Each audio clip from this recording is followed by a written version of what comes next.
आज यदि हम अपने आसपास भी देखें और उससे भी पहले अपने ही घर में देखें, तो अपने ही छोटे से परिवार में हमारी आपस में एक दूसरे से सही ट्यूनिंग नहीं बैठती।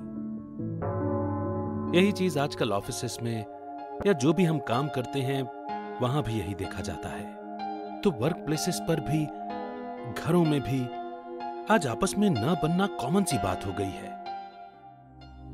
कहीं तो हम इसे जनरेशन गैप का नाम दे देते हैं और कहीं किसी का या फिर अपना ही स्वभाव, व्यवहार, बर्ताव इत्यादि के कारण भी आपस में टकराव और दूरियां हो जाती हैं।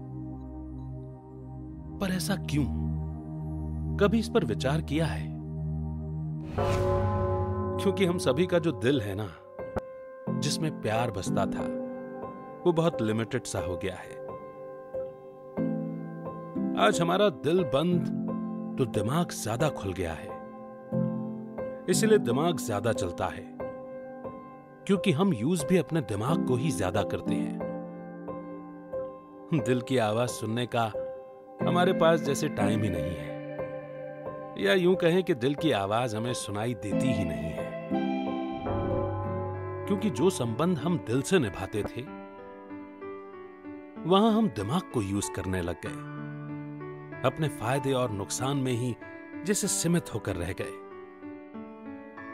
अब दिल तो चाहता है आपस में प्यार, परंतु हमारा दिमाग कर देता है आपस में टकरार। क्योंकि दिल में होती है एक्सेप्टेंस और दिमाग रखता है सबसे एक्सपेक्टेशंस, जो फिर पूरी ना होने पर डिस्टर्बेंस क्रिएट होनी शुरू हो जाती है, जो कि आपस में डिफरेंसेस का कारण बन जाती है।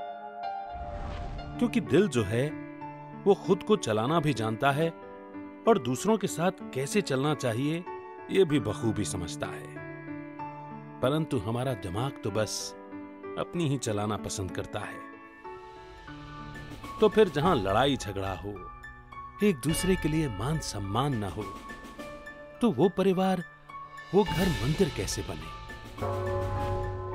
तो आज हम अपनी चेकिंग करें, जिस स्थान पर हम कार्यरत हैं उसकी चेकिंग करें, कि जहां पर झगड़े हैं ना, अर्थात वहां दिमाग वाले हैं, और जिनके घर में, जिस स्थान में सुकून है, खुशी है, शांति है, प्यार है, वहां सारे दिल वाले हैं।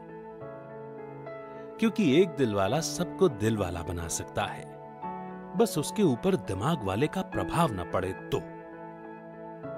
क्योंकि दिल वाले में बातों को छोड़ने की पावर होती है, वो छोड़ देता है। कोई भी बात होती है तो मन में पकड़ कर नहीं रखता। और दिल वाला जिद्दी या फिर रिजिड किस्म का भी नहीं होता। वो बातों को छोड़ता है, ठीक करके, समझाकर, खराब की खराब नहीं छोड़ता। दिल वाला आर्ग्यू भी नहीं करता, वो संबंध को प्रेफरेंस देता है, अपनी ईगो की सेटिस्फैक्शन को नहीं। कहां पर क्या बोलना है, कहां पर चुप होना है, ये बखूबी बैलेंस होता है दिल वाले के अंदर। जैसे घर में दो जनों में, मान लो कि दो बच्चों में ही अगर कोई बात हो गई, तो दिल वाला जो होगा वो प्रॉब्लम को सॉल्व करेगा, दोनों को समझाएगा भी, तो उनकी तरह समझेगा भी।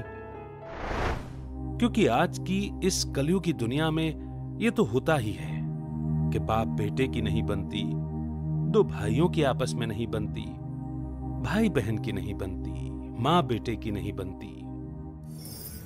तो जो दिल वाला होगा ना, वो उस नहीं बनती को, अर्थात मूझे हुए धागे को सुलझा देगा। मूझा हुआ अथवा उलझा हुआ नहीं छोड़ेगा, सुलझा कर छोड़ेगा, तो जिससे सबके दिल भी खुल जाते हैं। वैसे दिल खुल जाने का मतलब ये है कि हम एक दूसरे को समझते हैं, सिर्फ खुद को ही सही मानकर नहीं बैठ जाते। दूसरे की बात, उनकी मान्यता का, उनकी सोच, उनकी फीलिंग्स का भी रिगार्ड रखते हैं। इसीलिए तो हम अधिकतर कहते भी हैं कि दिल बड़ा होना चाहिए, क्योंकि तभी तो रिश्ते फल फूल सकते हैं। क्योंकि छोड़ना तो बहुत सहज है, पकड़ना भी सहज है, पर सुलझाना मुश्किल लगता है, क्योंकि इसमें मेहनत है ना। और फिर इसीलिए तो आज रिश्ते निभाना हमें मुश्किल लगने लगा है। परमपिता परमात्मा शिव भी जब इस धरा पर आते हैं तो वो हमें ज्ञान ही दिल खोलने का देते हैं।